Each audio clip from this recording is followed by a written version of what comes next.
네, 안녕하세요. 모터루프 신승영입니다. 저희가 오늘 준비한 차는 렉서스 LC500H입니다. 저희와 함께 한번 살펴보시죠.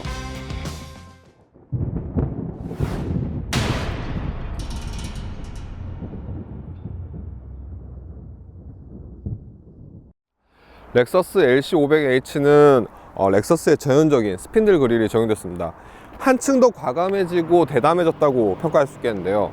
그 아랫부분에서는 구멍을 넓게 해서 기능적으로 흡기의 성능을 높였고, 윗부분은 촘촘하게 배치해서 심미적으로 디자인적인 완성도를 높였습니다. 좌우 하단 부분은 크롬으로 장식을 했는데요, 상단 부분은 크롬 장식이 없습니다.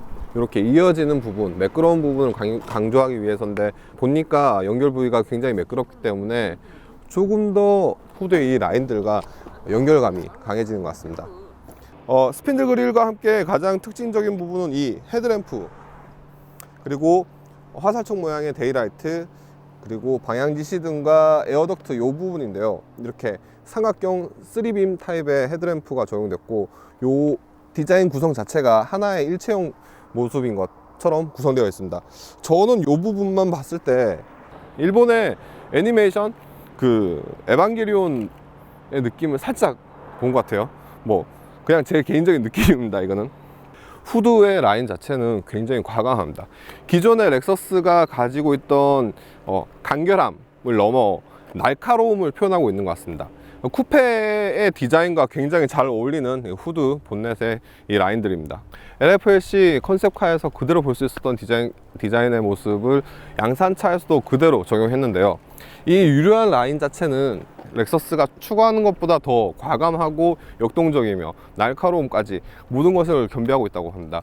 아무래도 양산차다 보니까 실내 공간을 좀 더 구현하려고 했는데요, 기존의 컨셉카와 비교했을 때 전고는 살짝 더 높아졌고, 실내 휠베이스 공간은 좀 더 넓어졌습니다. 상대적으로 컨셉카 대비 전폭은 조금 더 좁아진 상황입니다. 이 라인을 따라가다 보면 뒷모습 역시 컨셉카를 그대로 반영하고 있습니다.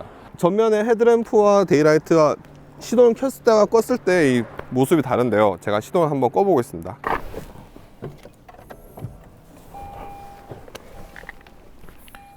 시동을 끌 경우 이 부분은 시동이 마치 램프가 없는 것처럼 보이는데요, 시동을 껐을 때와 켰을 때 확연히 디자인의 차이를 느낄 수 있습니다. 도어는 이렇게 타입을 열 수 있습니다.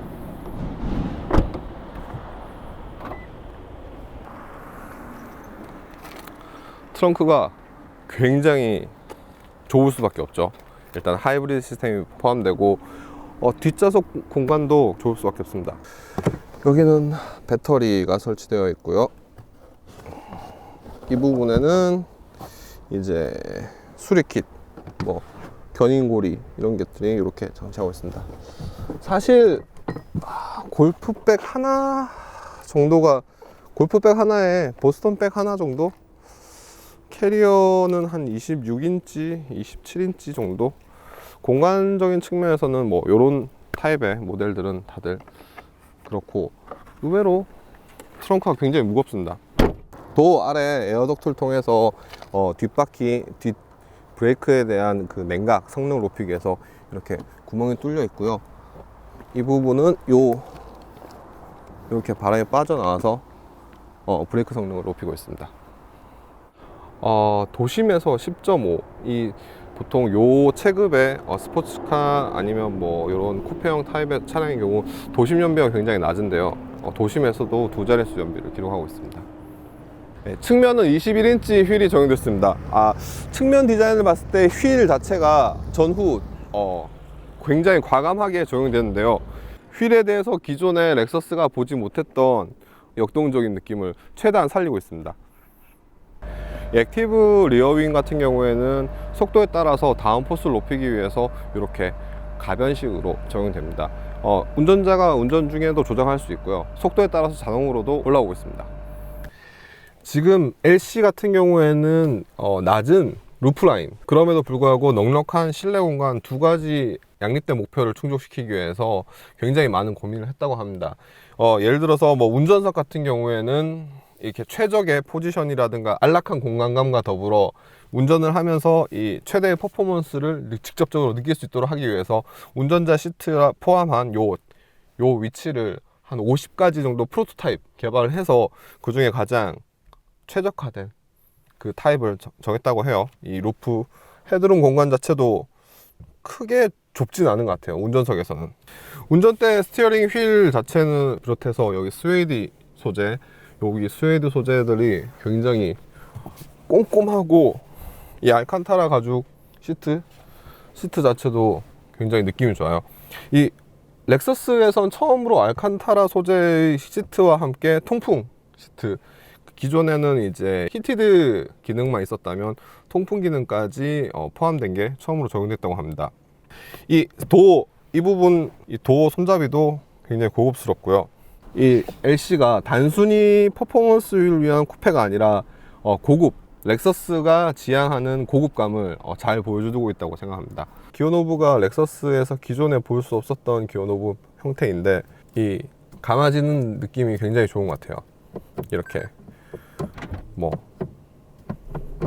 기존에 저희가 요러한 타입의 여러 가지 기어노브가 있었지만, 이렇게 쥐어도 조작에 크게 불편함이 없습니다. 10인치 이상의 이 모니터 터치 방식이 적용되는데요. 밑부분은 이렇게 정보들 여러 가지들을 볼 수 있고요. 햅틱 기능이 적용됐습니다. 마우스 터치 방식으로. 이게 약간 아직은 저는 어색한 것 같아요. 이전에 렉서스가 마우스가 있던 게 저는 조금 조작하기 편했던 것 같아요. 손끝으로만 조작을 하다 보니까 햅틱 기능이 있지만 약간 아직 어색하다고 해야 될까? 조금 적응하는데 저는 좀 시간이 필요할 것 같아요. 저 같은 경우에는. 아틀란 내비가 적용됐고요. 이쪽에서는 이제 하이브리드 시스템이 구동되는 방법을 보여주고 있습니다. 굉장히 수평적으로 넓게 뻗어 있는 공간감을 많이 살려주는 디자인, 인테리어 구성이고, 버튼들에는 느낌들도 다 좋습니다. CD 플레이어가 여기 있는데요. CD 플레이어를 놓고 빼기에는 좀, 요즘 CD 플레이어를 쓰시는 분들이 많으신지 궁금해요. 이 부분은 약간 글쎄요, 기어노브 때문에 불편한 점도 있겠지만 CD 플레이어 자체를 그렇게 많이 쓰진 않는 것 같아요. 제 생각에는. 이렇게 버튼을 통해서 이렇게 두 가지 방식으로 열립니다. 여기에는 이제 USB와 C거잭 있고, 이 부분은 이렇게 해서 소프트 슬라이딩, 소프트 클로징이 여는 부분, 소프트 클로징이 되고 있습니다. 이 부분은 이렇게 버튼을 통해서 이렇게 열리도록 되어 있습니다. 조수석 같은 경우에는 손잡이가 여기 이 부분하고 여기 양쪽에 이렇게 있는데요. 머리 공간에 이렇게 잡는 게 아니라 이렇게 양쪽을 이렇게 잡도록 하고 있습니다. 시트 포지션을 좀 당겨야 이렇게 잡힐 것 같아요.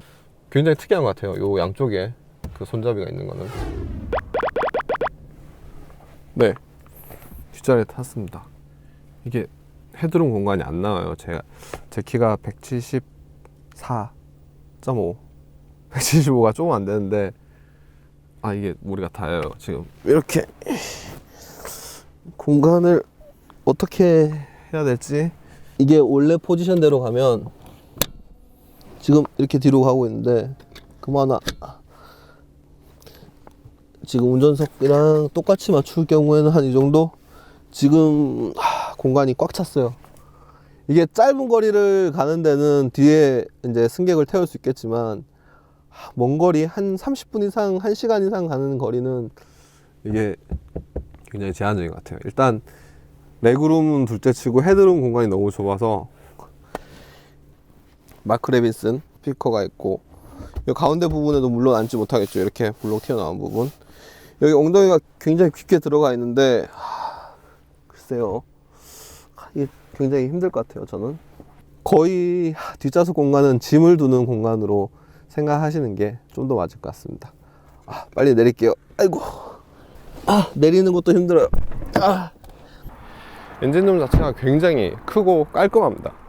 이렇게 곳곳에 스트럿바나 이런 고정장치를 통해서 단단히 체결을 하고 있고, V6 3.5 엔진과 하이브리드 시스템, 하이브리드 전기 모터가 결합하여 시스템 총 출력은 359마력 정도가 되고요.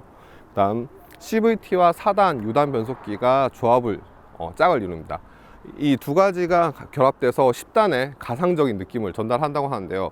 이 고 변속기에 대한 느낌은 제가 시승을 통해서 좀 더 자세히 말씀드리도록 하겠습니다.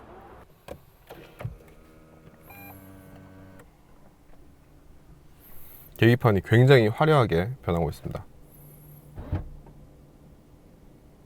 전방에 위치한 헤드업 디스플레이, 그리고 8인치 LFA에서 적용됐던 계기판, 그리고 전자식 계기판, 그리고 센터 페시아에 위치한 이런 이제 디스플레이까지 굉장히 또렷하고 선명하게 보이고 있습니다. 다양한 정보를 저한테 전달하고 있는데요. LC의 경우 주행 모드 조절 장치가 여기 위치하고 있습니다. 한번 이렇게 올리면 스포츠 플러스 모드, 노말, 그 다음 커스텀, 그리고 컴포트, 에코 모드 이렇게 변형이 될 수 있는데요. 이 위치가 바로 스티어링 위에서 한 뼘 정도 있다 보니까 굉장히 직관적으로 조작하기 편하게 위치가 있습니다. 제가 언제든지 이렇게 처음에는 익숙하지 않아서 불편했다랄까, 시승을 하면서 살짝 이거 왜 여기 위치에 있지 하는 어색함은 있었지만 조작하는데 불편함은 전혀 없고, 오히려 굉장히 편안하고 직관적으로 이 차량을 조작할 수 있습니다. 이쪽 반대편에는 트랙션 오프라든가 아니면 눈길에 쓸 수 있는 모드가 이렇게 있고요. 각 상황에 맞게 이 주행에 대한 주행 모드 변환이 굉장히 빠르고, 그것을 이제 하체에서 변환되는 이렇게 서스펜션 세팅이라든가 엔진에 대한 엑셀에 대한 반응이라든가 이게 민감하게 즉각적으로 바로 오고 있습니다. 저는 개인적으로 S 모드를 두고 이제 시승을 시작할 텐데요. S 모드, S 플러스 모드에서는 계기판이 이렇게 굉장히 역동적으로 바뀌고, S는 솔직히 그렇게 컴포트 모드랑 S를 크게 구분하기는 어려운 것 같아요. 저는 조금 S 모드 하얗게 빨간 부분이 있긴 하지만 S 플러스만큼 이렇게 눈에 확 들어오진 않는 것 같아요. 약간 여기서 계기판 설정을 조금 더 다양하게 변화를 줬으면 어땠을까 라는 아쉬움이 좀 있습니다. 저는 이제 LC에서 가장 좀 좋게 와닿는 점 중에 하나가 시트예요. 시트의 좌우, 제가 이렇게 코너를 돌 때나 큰 속도든 느린 속도든 코너를 돌 때 상체를 탄탄하게 잡아준다고 해야 될까? 엉덩이를 깊숙하게 집어넣고 이렇게 상체를 딱 잡았을 때 특별히 벨트가 조여주지 않더라도 좌우 이러한 시트 자체가 상체와 하체를 굉장히 잘 지지해주고 잡아주는 것 같아요. 이 패들 시프트의 시프트 다운 같은 경우에는 CVT답지 않다고 해야 될까, 4단 유단 변속기가 조합이 됐기 때문에 변속하는 감은 충분히 변속의 재미는 느낄 수 있을 겁니다. 물론 완전한 10단이라고 하기에는 체결감은 아니겠지만 이 즉각적인 반응이라든가 이러한 이제 패들 시프트의 조작에 대한 운전의 재미는 충분히 느끼실 수 있을 것 같아요. CVT라는 걸 제가 재원을 안 보고 그냥 운전했다면 약간 스포츠한 주행을 하는 정도에서는 CVT라는 느낌을 쉽사리 체험하지 못할 것 같아요. 지금 구간 단속 구간인데 이제 자율주행, 각종 레인 디파티드라든가 이거 크루즈 컨트롤이라든가 어댑티브 크루즈 컨트롤이라든가 다 테스트 해보겠습니다. 레이더 크루즈, 레이더 셋. 그리고 속도는 85로 해서 엑셀을 떼고 지금 87, 88로 맞춰서 했습니다. 아무래도 이게 손을 떼면 경고등이 떠요. 여기 LK 스티어링을 잡으라고 이렇게 잡아야 이게 꺼집니다. 그러니까 완전히 손을 뗄 수가 없어요. 이 차는 라인을 잡아주고 스티어링을 조향을 해주고 그 어댑티브 크루즈 컨트롤 기능이 다 작동하지만 그럼에도 경고음이 뜰 수밖에 없습니다. 운전자의 너의 피로감을 줄이기 위해서 도움을 주는 거지 절대 자율주행은 아니다 라는 걸 말하는 것 같아요. LC의 또 다른 특장점 중에 하나가 기존의 하이브리드라고 해서 뭐 조용하기만 하다라는 편견을 굉장히 깨트리려고 하는 것 같아요. 사운드 제너레이터를 통해서 엔진음이라든가 아니면 배기음이라든가 여러 가지 음이 굉장히 풍부하게 들어오고 있습니다. 제가 조금 더 해보자면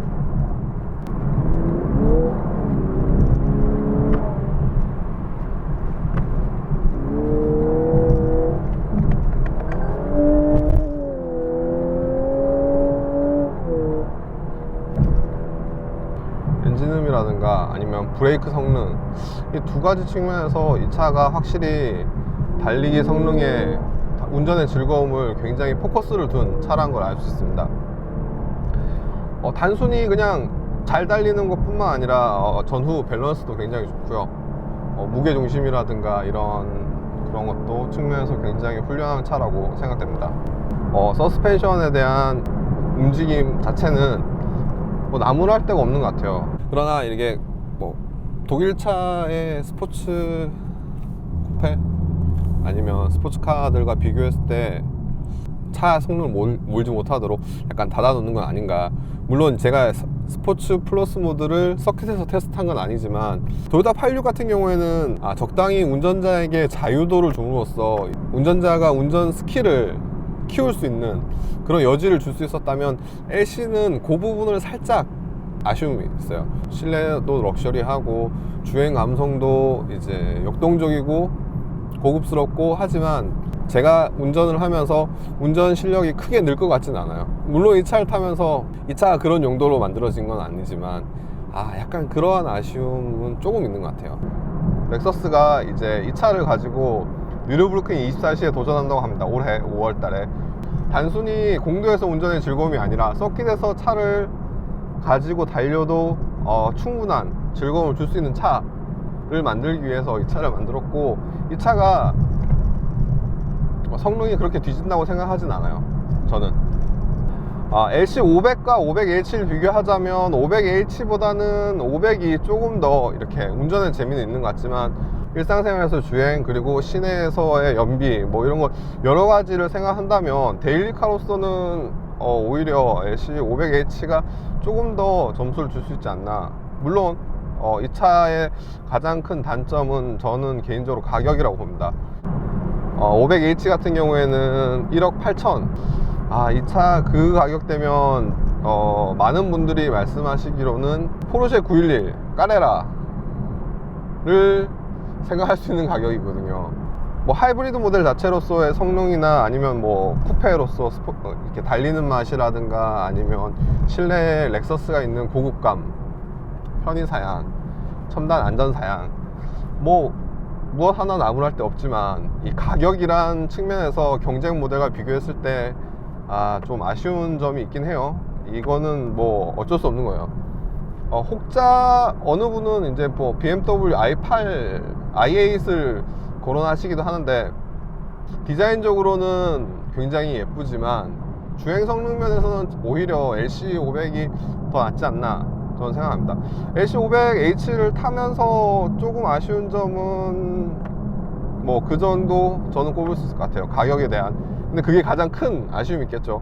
한 번쯤은 911에 난 질렸다, 재미가 없는 것 같다, 그런 분들한테는 LC500이 500 그리고 500H가 괜찮은 대안인 것 같아요. 굳이 이제 뭐 특별함, 희소성을 추구하시는 분들한테는 잘 어울릴 것 같고, 렉서스가 우리도 이런 정도 차는 만들 수 있다 라는 걸 보여주는 측면에서 이 차는 굉장히 좋은 방향성을 제시하고 있는 것 같습니다. 지금까지 만나본 LC500H는 렉서스 브랜드의 새로운 방향성을 제시하는 것 같습니다. 퍼포먼스 하이브라는 뚜렷한 방향성을 가지고 이 차가 앞으로 더욱더 어떻게 발전할지 궁금합니다. 지금까지 모터래프 신승용이었습니다.